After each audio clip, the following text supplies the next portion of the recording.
The Biden administration has come under heavy criticism for its evacuation planning as those chaotic scenes outside the Kabul airport highlight the desperation of thousands attempting to flee the Taliban. And on Friday, the president firmly pledged to bring home all Americans and our Afghan allies.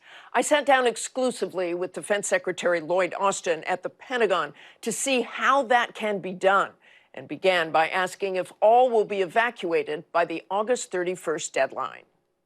We're going to try our very best to get everybody, every American citizen who wants to get out. And we continue to look at different ways and creative ways to reach out and contact American citizens and help them get into the airfield. You said American citizens. What about those Afghans? What about those interpreters? What about the people who are desperately calling? Absolutely. The people that are in the special immigrant visa program are very, very important to us, and these would be the interpreters and many of the staff that supported our embassy and other embassies, by the way. We want to evacuate them as well. Will you ask the president to extend the deadline if they're not out? We're going to continue to assess the situation and again, work as hard as we can to get as many people out as possible. And as we approach that deadline, we'll make a recommendation to the president. Why aren't American troops able to go out into Kabul and help those Americans, help those Afghans who helped Americans get to the airport?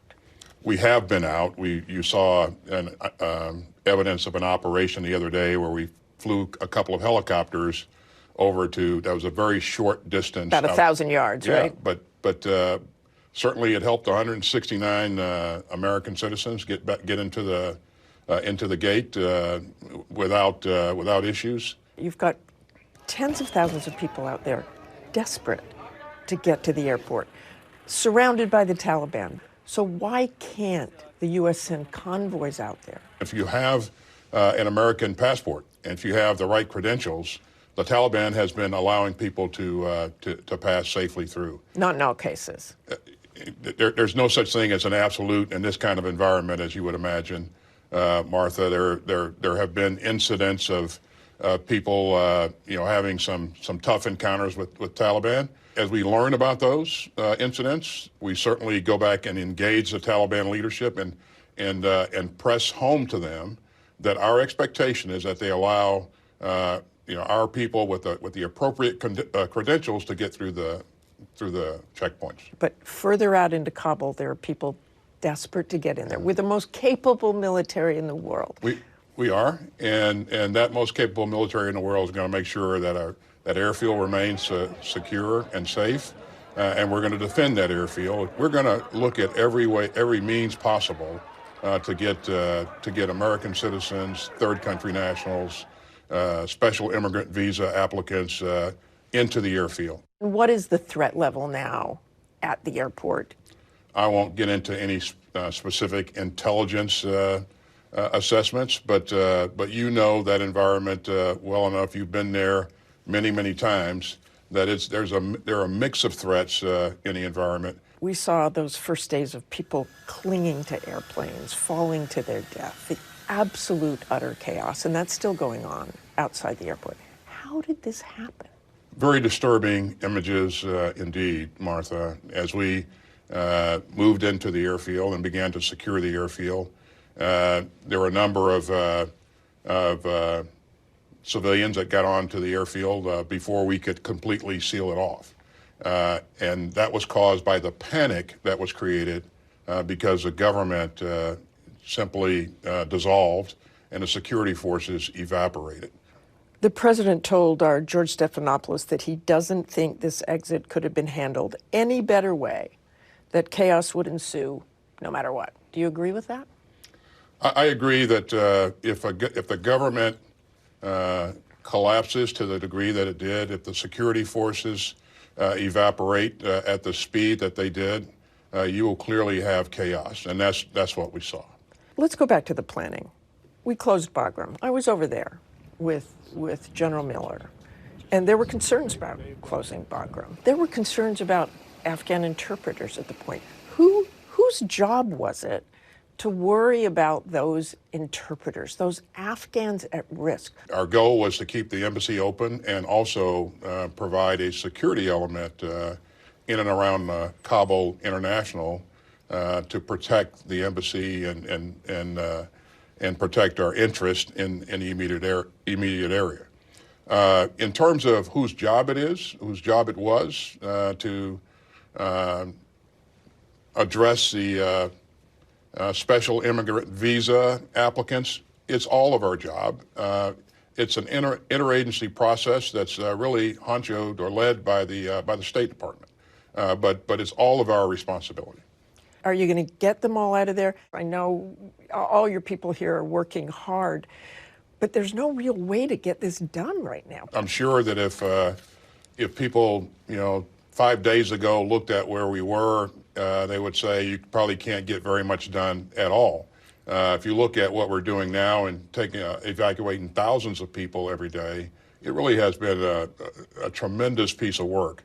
In terms of what we'll be able to accomplish going forward, we can't place a specific figure on exactly what we'll be able to do. But I'll just tell you that we're going to try to exceed expectations and do as much as we can and take care of as many people as we can for as long as we can. I know the president has said that the intelligence absolutely did not show that the Taliban could take over in 11 days. What's the earliest you were aware that could happen? There were assessments that ranged initially from 1 to 2 years to several months, but it was a wide range of assessments. And as the Taliban began to make gains, and we saw that in a number of cases there was less fighting and more surrendering and more forces just kind of evaporating, it was very difficult to predict with accuracy. This all occurred in a span of about 11 days. Nobody predicted that the government would fall in 11 days. When you look at the planning, I mean, Joe Biden has said he wanted to get out of there for years and years.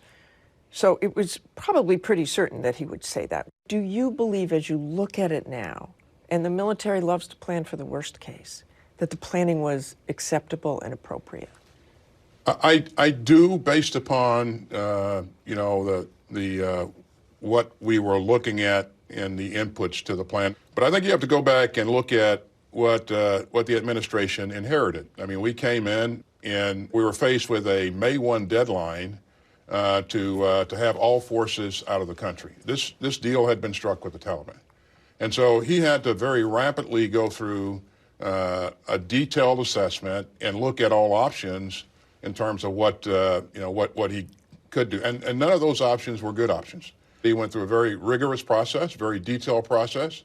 He listened to the input that was provided by all of the stakeholders in the interagency process, and so at the end of the day, the president made his decision. But again, he was faced with a situation where there were no good options. All were very tough. Did you want to see a small force remain in Afghanistan? Martha, and I'm not going to tell you what my recommendation to our president was.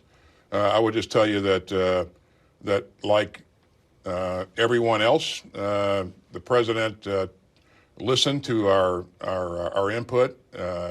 Again, he conducted a very rigorous and thoughtful process, and he made a decision. And I support that decision. And what do you think the final outcome will be there?